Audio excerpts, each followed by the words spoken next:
चामेली ओझांकु नहीं एबे पूरा सरगरम ओडिशा राजनीति।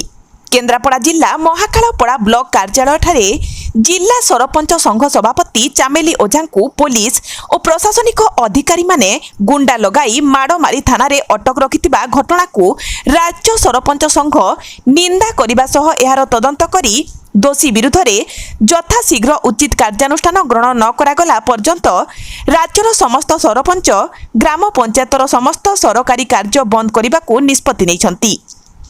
एहाकु नहीं आज केन्दुझर जिला चंपुआ ब्लॉक रो बड़नई और सरेई पंचायत रे हेउथबा राज्य सरकारक 2 वर्ष पूर्ति अवसर रे हिताधिकारी सम्मिलनी को दुईटी पंचायतर सरपंच असहयोग करिसंती।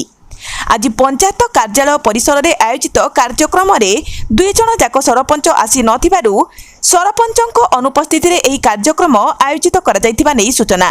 केन्दुझर जिल्लारू सरोज कुमार महापात्रक रिपोर्ट। सिमुंडा बड़नई ग्राम पंचायत रो सरपंच आज जो कार्यक्रम चलती सरकारी कार्यक्रम पंचायत आपण कोथि पे बॉयकॉट करथि आज जो आमर माने असहयोग करिवार होची कारण आमर महाकालपड़ा ब्लॉक रो थिकरी पंचायत रो जो चामेली ओझा सरपंच भौणी उपरे जेमती गोटे अत्याचार करा हैची जमती प्रशासन आउ पुलिस मिसिकी जमती से मान को माड़ मारिकी अटक थाना रे अटक होची रखिछंती। तो सही प्रतिवाद को नहीं आम राज्य सरपंच संघ आमको ए कार्यक्रम रे असहयोग होची करबा पई निर्देश दैछंती।